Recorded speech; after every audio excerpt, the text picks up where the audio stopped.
So we're starting off with Mishlei today. So 25. Maim karim al nefesh ayefa ushmua tova me'eretz merchak. So what's maim karim al nefesh ayefa? How do you translate that? Precious waters. Not yakar, but kar. Cold waters. Cold waters al nefesh ayefa. What is ayef? Like ayef v'yagea. Tired. Tired, yeah. So like cold water on a tired soul, okay? Ushmua tova. What is a shmua? I mean, obviously it's something you hear. A hearing? Yeah, a good hearing. Okay, you want to? What would you guess that means in context? Even though we don't have the full context yet. News? News, yes. So and good news, me'eretz merchak.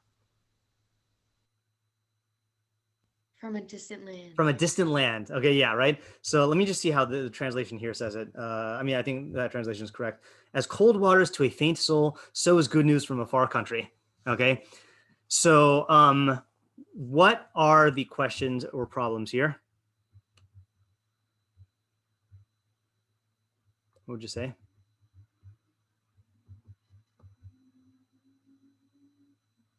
The first half and the pasuk and the second half don't seem to correlate at all. Right. So they don't seem to correlate at all, and the question here is going to be, or sorry, the how they're supposed to correlate is easy, right? Is that it's a straight up metaphor, right? It's comparing like cold water. I mean, the English translation here does a good job of that. Like cold waters on a weary soul, so too is good news from a distant land. So it's supposed to be similar, but the question is how. So that's question number one. That's going to be the main question.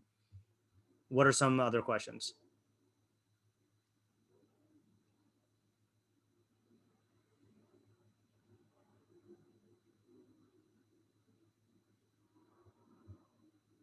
What practical decision-making advice? Okay, good. What practical decision-making lesson can we learn from this? That's a question on every pasuk, but applies here too.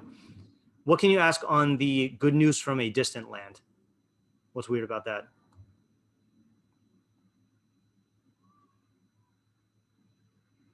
The fact that he specifies distant land implies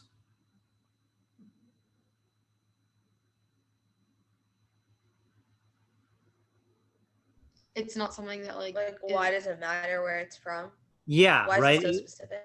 In other words, like this is the fact that he says that that good news from a distant land is like cold water on a weary soul. That implies that good news from like right around the corner is not going to be like cold water on a weary soul. So the question is, what's the difference between good news from a distant land and good news from a close land? Okay, and why is this effect only true for good news from a distant land?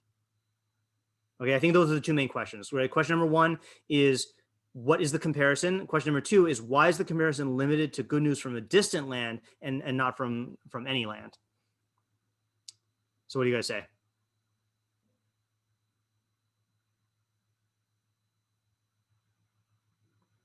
Or where would you start your analysis of this? Understanding what like cold waters are in a faint soul. Yeah, right. Cold water on a weary soul, right? Now, again, since that is the thing that's being compared, in other words, the good news is being compared to the cold waters on a weary soul, right? So I presume all of you have had the experience of like you've had a really, really hard day or a long day, and you like splash cold face on your water at the end of the day. And how do you feel? Other than cold and wet faced? Refreshed.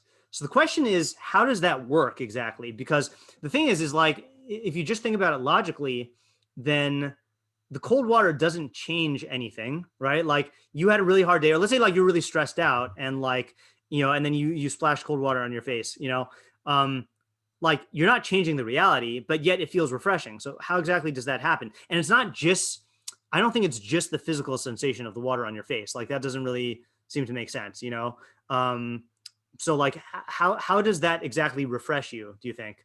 And then we can use that. If we understand that, then we'll understand how good news from a distant land has a similar effect.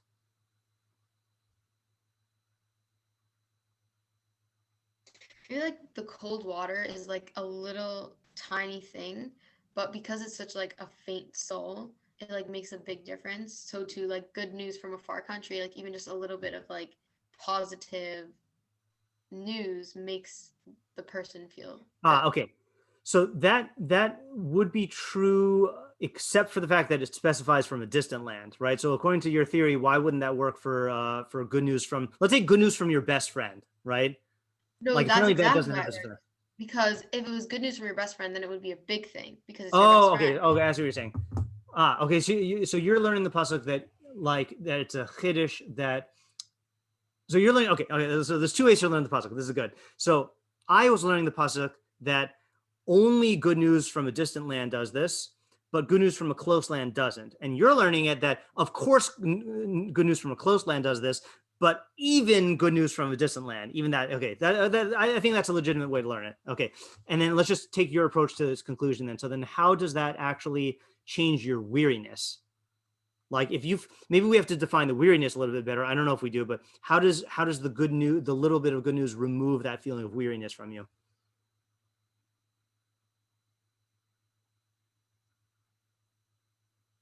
The question for everyone, not just for Leah.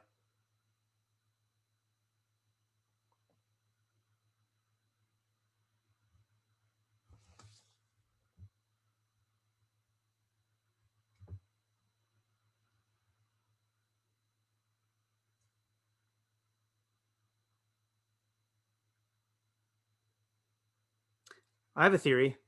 Anyone have any like even half thought? How does hearing good news improve your weariness?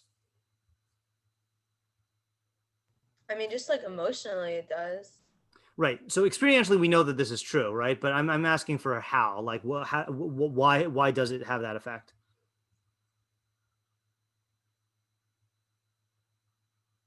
Maybe because like the person, like if a person is stuck in their own like depression, sad state, they don't have anything positive to think about, but they're forced to listen to something positive when someone tells them good news.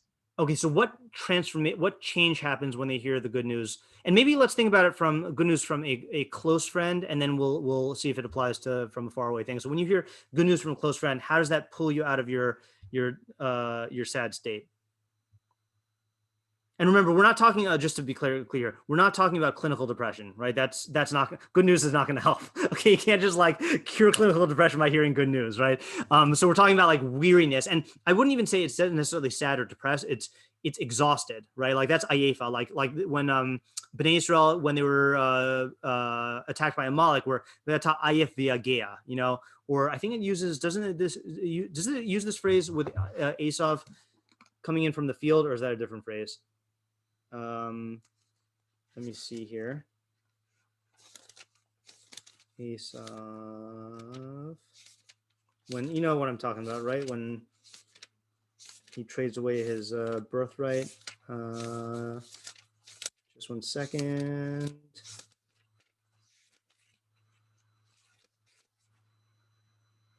It says. Yeah, vayavo Esav min hasadeh v'hu ayef. Right, so ayef is not necessarily sad, but it is exhausted, worn out. Yeah, Emily. Maybe because when you hear like something good, like it really like it makes you because you're looking forward to that good news, or just like then you're thinking about that and how good it is. You're not thinking about like how tired you are. Like usually get like really tired and worn out when like you're bored. Maybe. Okay, good. So I think the answer is a combination of what Emily was saying, what Leia's saying. Okay, which is that because Emily's pointing out the distracting nature, like it gives you something to focus on that's not your own stuff. I think the way it works is like this. Let's think about with a close friend. So you are exhausted. Exhaustion is a very self-centered state, and I'm not saying that in an evil way. I'm saying that like literally you can think of nothing but like the feeling of exhaustion that you have. But when you hear a good friend share good news, because you identify with that friend, it pulls you out of your state of focusing on the self and allows you to temporarily, like through identification with your friend who you are happy for, mishleikly empathizing, right? Then you can have positive feelings that are detached from your current physical state, and that it's in other words, it's a double effect. It takes you away from your state, which is what Emily was saying, and then it puts you into this alternate state where you can temporarily like identify with your friend and rejoice because of what they're going through and how it affects you, you know. So I think that's for a friend. Can we explain how this would apply for, like, what is being added by even from a distant land? Oh, I have an idea, but yeah, go. Do you have an idea, Leah, based on your approach? Or anyone, not just Leia, but Not yet, not yet. Well, you Okay. could relate to everyone. Like it's showing that even someone from really far, like you still are both humans. You still like have some common ground. right. So I think what it shows, I'm going to put it in slightly different terms than Ayala, is that it shows that there doesn't even need to be a direct effect on you from the good thing that happened. It's just the identification. In other words, like if you're, let's say, for example, like, I don't know, like one of your siblings like gets into a school that they wanted to get into. So like that actually is going to have an effect on your, or actually maybe that's not a good example. Like let's say someone's spouse gets a promotion at work, you know? So like the other spouse will have a, that'll actually affect their life in a positive way, presumably, right? But this is just showing that no, even if they're not even living near you, then just the feeling of identifying with them and their happiness is enough to have this effect. Good. I think that's a good idea. So I took this. Yeah, so I think that would also. Yeah, go ahead.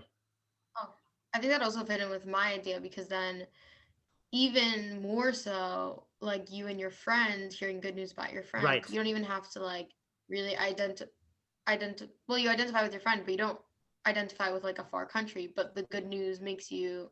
Right. Yeah. Yeah, I think exactly. Yeah, I think that's a good approach. Yeah, I never learned the puzzling this way before. So shout out, thank you, Leah, for helping me learn it that way. So now I'm going to show you how I learned it. Okay, and then this will go back to what you were saying about your experience with the cereal. Okay, so the way I learned it was not like Leah, right? So I learned it that specifically this is talking about an effect on of good news from a distant land. So first thing I want to explain is the cold water on a weary soul. Okay, so how does it work?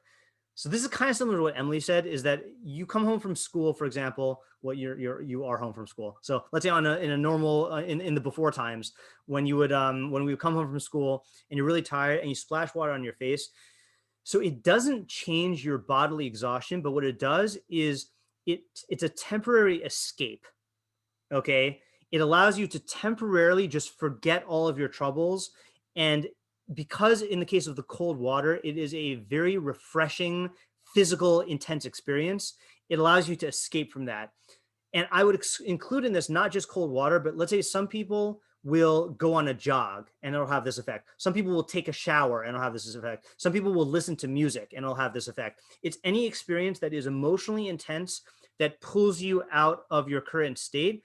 And the fact that you're pulled out of it is what refreshes you, because the exhaustion came from being feeling trapped in that state. And all you need is a brief, it's like a mini vacation, you know. For some people, meditation does this, or like mindfulness exercises, you know. So that's the first half of the puzzle. Okay, second half of the puzzle is what's the difference between good news from someone who is close to you and good news from far away. So if someone is close to you, you hear the good news, but you hear it in the context of all the reality surrounding it. Okay, so like let's say, for example, I'm going to give an example. I think this is an example that came up the first time I was learning this puzzle. Is like, let's say you know someone, let's say you know a couple, and they're really trying hard to like have a kid, you know, and like, so if they are close to you, let's say like it's a neighbor or a close friend or someone in your community, so you kind of are following the ups and downs of that journey of like that they had, you know, problems and like sadness and like maybe miscarriages and stuff, and then finally they have a kid. So it's good news, but you're hearing the good news in like all of the nitty gritty reality. So the good news is not pure. Like it can even it might make you happier, but in other words, it's good news embedded in reality. But when you hear good news from a distant land, like you haven't heard from someone for a very, very long time, and you're like, oh, they had a kid. So what happens is you could just focus on the good news, and you're blissfully unaware of all the nitty gritty reality. So it allows you to have like this almost like fantasy based joy just about the isolated piece of good news, you know, that is like an escape. So in other words, the thing that I'm saying is in common with both of them is both of these good feelings, the physical good feeling of refreshing yourself with cold water and the psychological good feeling of hearing good news from a far off land, it's a brief escape from the day-to-day like realities of your situation.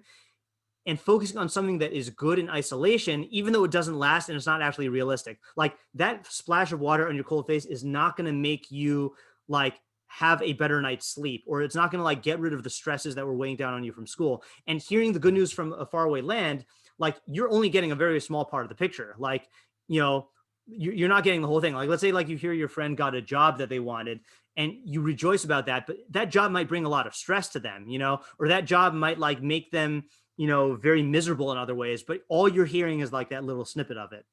You know what I'm saying?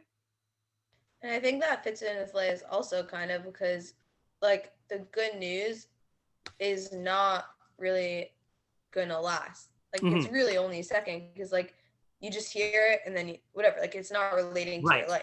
Right. So that sense, I think in that sense, it is similar to Leia's, and that's, I think, referenced in the cold water on the face, which is a temporary pleasure. The difference between me and Leia is, according to Leia, then hearing good news from a close friend is more of whatever effect the pasuk is describing, and according to me, then the effect of the pasuk wouldn't work as well if it's from a close friend, because then you know all of the realities. So, any other questions on the idea? So I can use this to explain Leia's experience with the cereal. Okay. So how is it that you could be in a bad mood and you eat the cereal and it makes you feel better? So it has this effect that it temporarily brings you out of your state of misery. And the escape is what is the good feeling. So this is still true with what Leia said from before, which is this is not a viable long-term coping mechanism. You can't keep doing this, okay?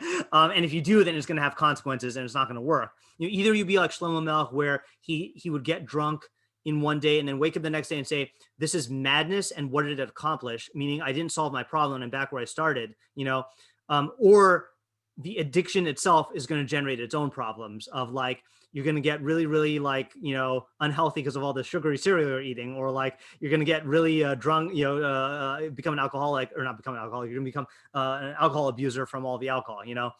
So I think both can be true, is that it provides a temporary escape, but it's not a good long-term solution. And I think that this is a good technique to use in your own life when you're coping with stress, is that realize that sometimes all you need is a little break. And again, it could be music, it could be video games, it could be like a punching bag, it could be something.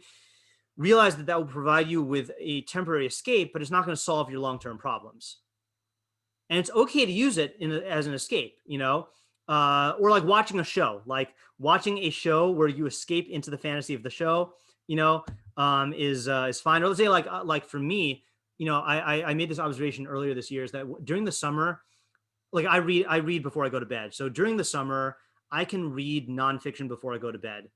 Like I could read like books on philosophy or like ideas or whatever. But during the school year, when I'm like my day-to-day life has a lot more responsibilities, I find that I need to read fiction before I go to sleep because I need that little escape, you know? So, and there's nothing wrong with that. Like, as long as I'm not getting carried away or like using it as an unhealthy coping mechanism where I'm like withdrawing into the fictional world, you know? Okay. So I feel like people surround their lives based on that. Like some people, like their whole life is like, oh my God, I don't want to use this as an example. Let's say their whole life is about like music or whatever.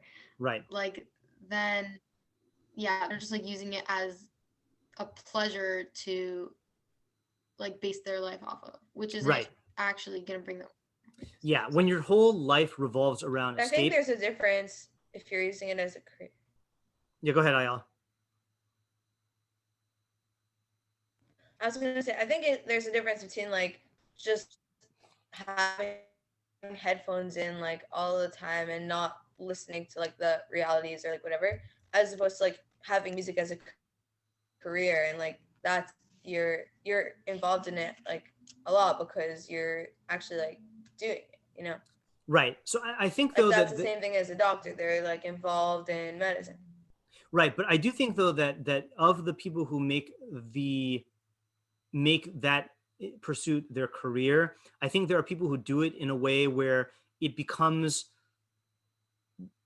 their life in a good way, and then there are people who do it to escape. Like there are people who will just drown themselves in their work, you know, and they're working very hard and being very successful by the measures of their work. But like let's say like, you know, the classic in a movie, like the CEO who like ignores his family, ignores his relationships, and like and ignores his like character development and is just throwing himself into his work, or even the doctor, like there could be a doctor who is doing a lot of good, but is like relating to, his or her career in a fantasy way where like I have to save everybody, and like it becomes a fantasy involvement. So I think like you could look at two people who on the outside look the same in terms of the way they relate to their main career, but one person is doing it as an escape and the other person is doing it as like a healthy, craft that they're doing and still being involved in like other aspects of reality.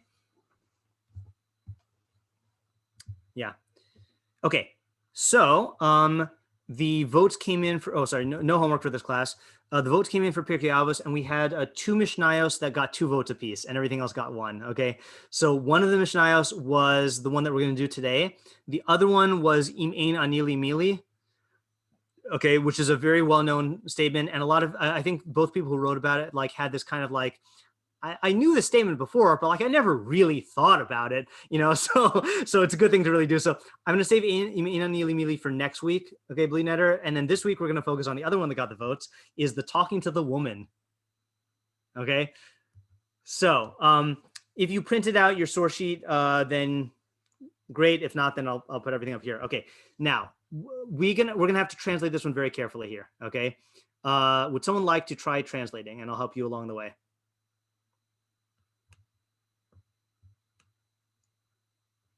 How about Ayala? Go ahead.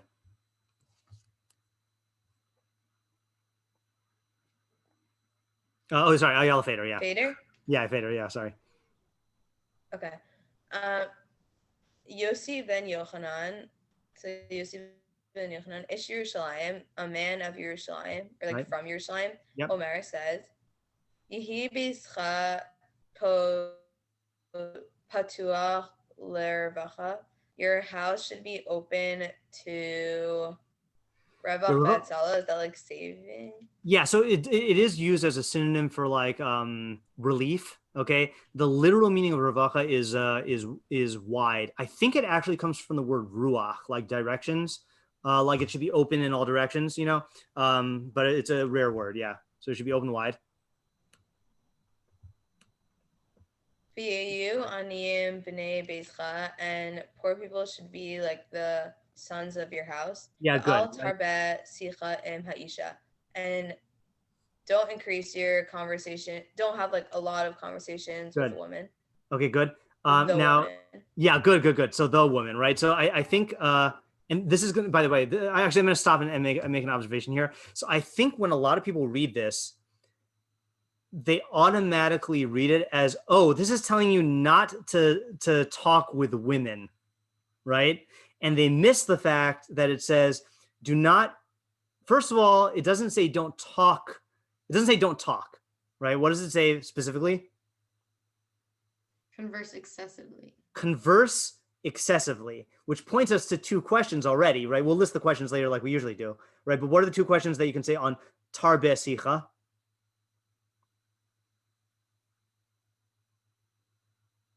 Well, converse is more than just like talk. Right. So first question is, what is sicha, right? If it meant don't talk with women, what would it have said in Hebrew? Tidaber. Tidaber, right? Al tidaber im nashim, right? Don't speak with women, right? And then so sicha is something specific, and then it doesn't even say don't converse with women. It says don't be excessive in conversing with women, which then raises the question, what is excessive? What is excessive? How much is excessive? And then it doesn't even say women. It says ha'isha, which means the woman. And who is that talking about?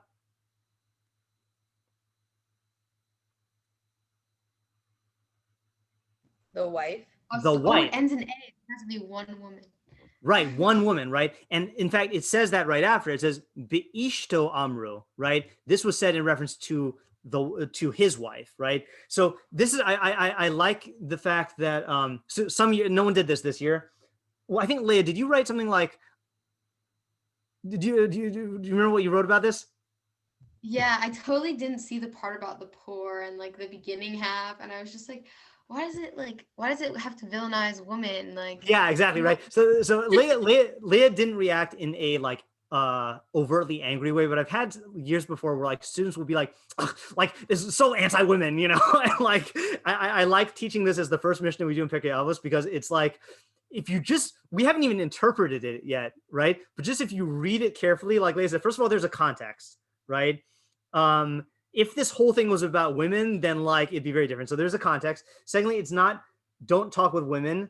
Thirdly, it's don't be have sikha with women, and it's not even don't have sikha with women. It's don't have excessive sikha with women. It's not even with women. It's with his wife, right?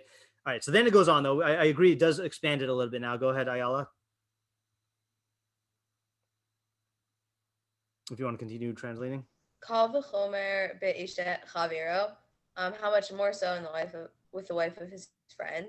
Okay, good. So now, even this, by the way, so sages say. So if you read this quickly, you might think it's saying this is talking about his wife, all the more so with other women, but it doesn't say other women, right? What specifically? What kinds of women? His friend's wives. His friend's wife. Okay, right. So this is not even nowhere in this Mishnah is it talking about. Yeah, I think you're also delayed, Ayala, but that's okay. Yeah. Nowhere in this Mishnah does it say explicitly that you shouldn't talk with women, period, right?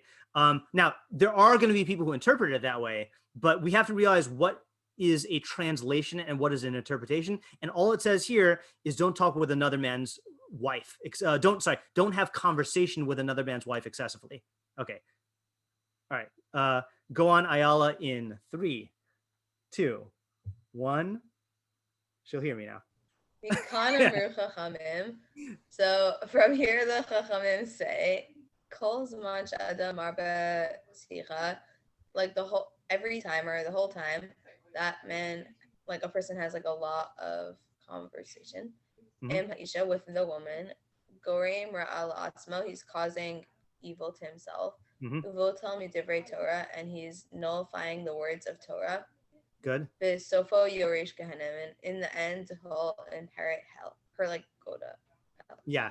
Yeah, inherit is the verb that Chazal use. I don't know exactly why, but yeah, it means he'll go to Gehenna, right? Now, I'm not translating Botel Midivrei Torah. You translated it, you did a good literal translation, but Bittul Torah is a phrase which is very common in the yeshiva world. I don't know how common it is, like if you've heard it in your elementary and middle school or high school. What does it mean to be, what does Bittul Torah mean, or to be Mevatel Torah? Anyone know? Like if you like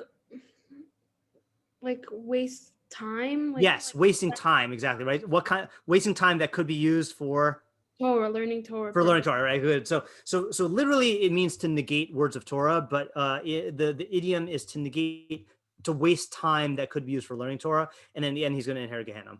Yeah. Okay, so that is the Mishnah. Okay.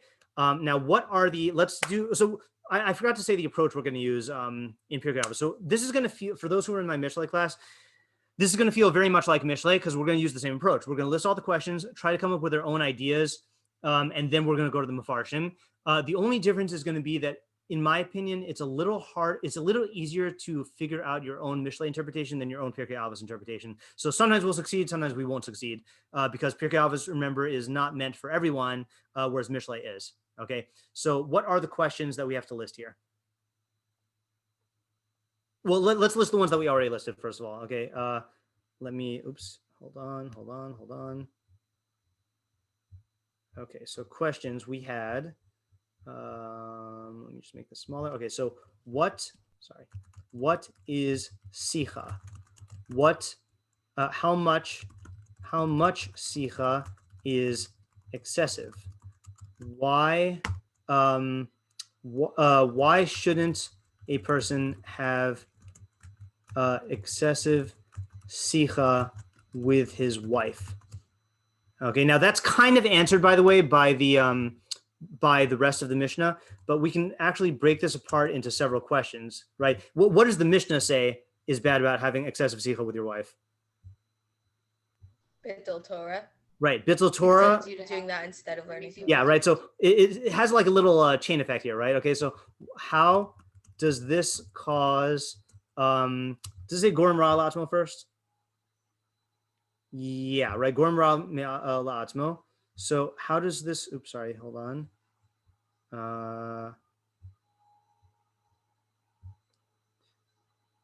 Assuming it's just you guys who are delayed, I would have assumed it's my internet, but if it's just you two, then it's probably your internet. So how does this cause Ra'ah? What is the Ra'ah? Okay, then how does that Ra'ah cause Bittul Torah? And then how does that Bittul Torah cause Yerushas Gehenom? Okay, what does that even mean? So I'm lumping this all under one question, which is why shouldn't a person have excessive sicha with his wife? But the Mishnah spells it out, and we just have to understand each part of that. Okay, what are the other questions that you have on the Mishnah? Does the same apply for men? Like, does it go both ways? Okay, good. Let's see here. Does the same advice apply both ways? I.e., should a wife not engage in excessive sicha with her husband for her sake? In other words, like clearly the implication is she shouldn't engage in excessive sicha if he's trying to implement this, right? But the question is does it apply to both sides as well? Okay, good question. No one's ever asked that question before, by the way. In all the years I've taught this, no one's asked that. And it's an important question because anytime you see like a what do you call it? Okay, like in Chazal and in Tanakh, you'll find advice that is not stated with any gender, and the default assumption, I guess, is that it would apply to both. And then sometimes you find ones that are gender specific, but sometimes the gender specific ones are intended to be gender specific, and sometimes it's just because it was talking to a male audience. Like, for example, in Mishlei, who's the audience in Mishlei is Shlomo's son, right? Either his literal son or like the son character, or like in Pirkei Avos, who do we say is the primary audience of Pirkei Avos according to the Rambam? A chassid. So someone who wanted to be a chassid, but judges. The judges, right? So in society, it was the judges, right? And so the judges were not women, except for the rare like Devorah Hashofetas, right? So this is a good question to ask in general. All right, what else can we ask on the Mishnah here? What does the first half of like letting poor people in have to do with the Horus? Okay, good. So this is going to be a universal question on Mishnah, Pirkei Avos Mishnayos, okay, which is are the other clauses of the Mishnah, are the clauses of the Mishnah related? And if so, how? So what I mean by that is as follows, okay? It says that Yosef Rabbi Yochanan, Ben Yochanan used to say, or he would say this, and he would say these three things. Now, do we treat it as one statement that he used to say, or are just these three separate things he used to say? And excuse me, the Mefarshim are split. Some Mefarshim will always interpret each of the phrases like in context of the other, like they'll learn it as being related. And then some of them will interpret each one on its own. And sometimes it's obvious that they're related, and sometimes it's not. This one is not as obvious. Okay, so good question. So what other question could we ask, given our knowledge about who Pirkei Avos was related, what was written for, and who was intended for? Oh, well, is this only for the chassid, or like how can this apply to us? Okay, is this only for the chassid, or can it apply to everyone? And if so, how? Yeah, do you guys have an intuition, just even before we analyze this, whether you think this is intended for everyone or just the person who's striving to go beyond the letter of the law?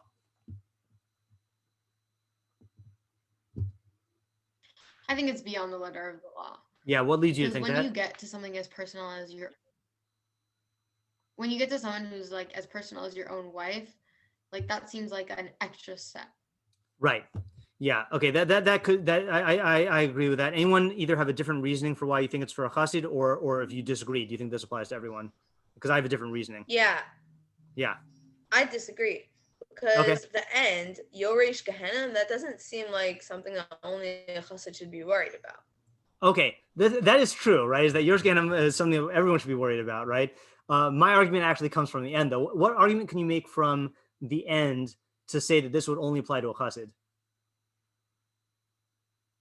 Because he's wasting time instead of learning Torah. Yeah. In other words, like this: if you're the type of person where you are so involved in Torah that excess conversation with your wife will be equal to bittul Torah, then this Mishnah is talking to you, right? But if you're the type of person who, if you're not talking Torah with your wife, then you're just going to be like drinking at a bar with the guys from work, or like watching football, or like, perfecting your stamp collection, So then it's not talking with your wife that's going to cause bittul Torah.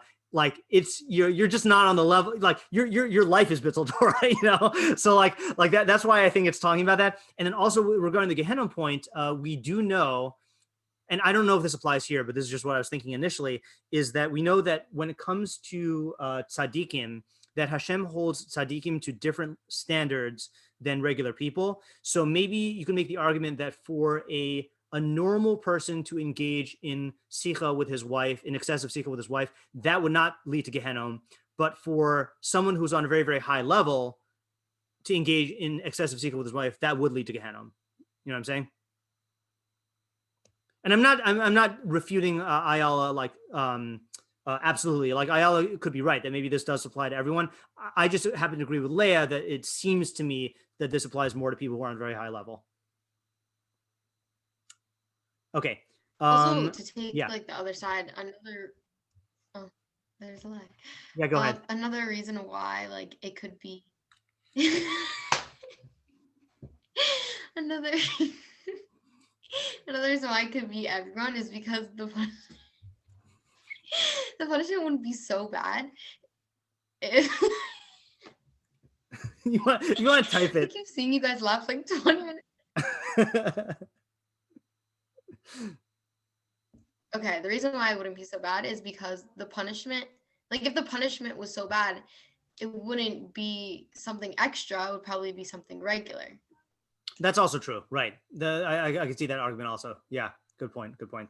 Okay, so let us, in the remaining 5 minutes, I don't think we're going to get to Mefarshim today. Does anyone have an approach to either a specific question or to the entire thing? Oh, you know what? Sorry, let's just add a couple more things here. Hold on, just 1 second. Let's add here questions on the other clause of the Mishnah, which is, what does it mean to open your house wide, and why should you? And then, in what sense should the poor be members of your household, and why? Okay, so in case we want to analyze that, my mission here in us learning this is really more to focus on the part of the Mishnah that everyone's interested in, which is the Al Tar B'Sicha Ima Isha. But if we end up like needing to explain the other part, we'll explain it. Yeah. Okay. So anyone have any ideas for any of these? And I feel like let's start with Sicha maybe. Like, what do you think Sicha is, and then what would be excessive Sicha, and then what would be, and see if we could get a definition from there that could answer question number 3. Maybe Sicha is like trivial conversation. Okay, good.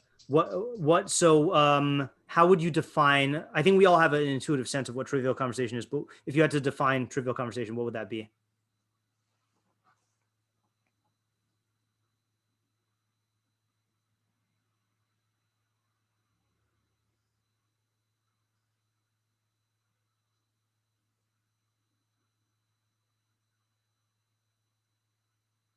Anyone? Small talk, maybe. Okay, how do you define small talk? We all know it when we see it, right? But how do you define small talk? I don't know if any of you Maybe enjoy like small talk, but like, yes, I go ahead. just for the point of conversation. Yeah. Okay, good. So I think that is what small talk often is defined as, is you're talking just to like fill the silence. Okay. Like or I mean, look, sorry. When you're doing small talk, like at a party or like at a business meeting or something like that, that's like because it's expected by society. But I think if you're doing small talk with someone who you know, it's kind of just to fill the silence. Okay. And according to that, what would you say is the line between excessive and not excessive if you had to draw that line?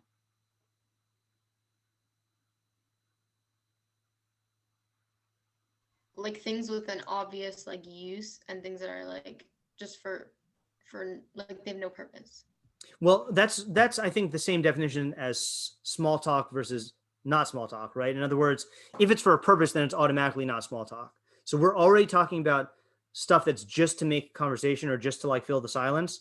So what would be an excessive amount of that kind of speech? And what would be not an excessive?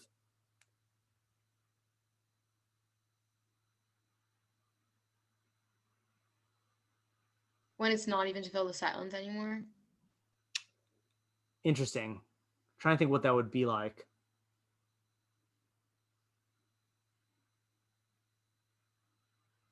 Like I'm having a hard time picturing that example between a husband and a wife. Like what would that mean?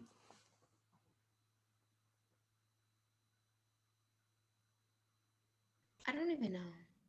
Okay, so let's think about it. Okay, well, now we have all of our questions here. So the plan will be we'll come back to this tomorrow, and then look at the Mefarshim, and then again, just like with Mishlei, either we'll see that the Mefarshim say along the lines that we're saying, and then they refine it, or they're saying something totally different. So we'll see what happens. All right, see you guys tomorrow.